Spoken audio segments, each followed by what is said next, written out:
काय म्हणतोय कुटुंबाचं आणि आपण काय करणार आहोत?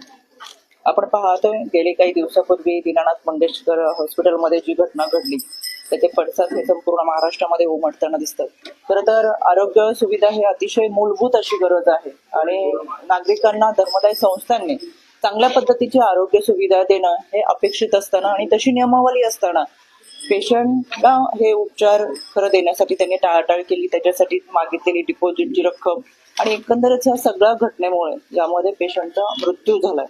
खरं तर प्रत्येक मातृत्वाचं एक स्वप्न असतं आणि एक मातृत्व मिळत असताना आपल्या मुलांसोबत आपलं आयुष्य असावं हे एका आईचं स्वप्न खरं यामुळे आणि आईचंच नाही तर कुटुंबाचं स्वप्न भंग पावले. आज मी या कुटुंबियांची भेट घेतली, त्यांच्याकडून सविस्तर आलेला अनुभव हा खरं तर त्यांनी माझ्याकडे लेखी स्वरूपात दिलेला आहे. याच्यामध्ये बऱ्याच वेळा पेशंट आणि डॉक्टर यांच्यामध्ये झालेल्या चर्चा, झालेली ट्रीटमेंट आणि जे काही रिपोर्ट हे गोपनीय असतात. पण यामध्ये हॉस्पिटलने स्वतःला वाचवण्यासाठी जो अहवाल सादर केला त्याच्यामध्ये बऱ्याचशा पेशंटच्या गोपनीय गोष्टी जाहीर केलेल्या आहेत. ते अत्यंत चुकीचं आहे आणि या घटना या गोष्टी हॉस्पिटलने खरं तर समिती समोर मांडायला पाहिजे होतं. ते सोशल मीडियाच्या माध्यमातून मांडले. त्यांना मी कडक शब्दात समज देतेच.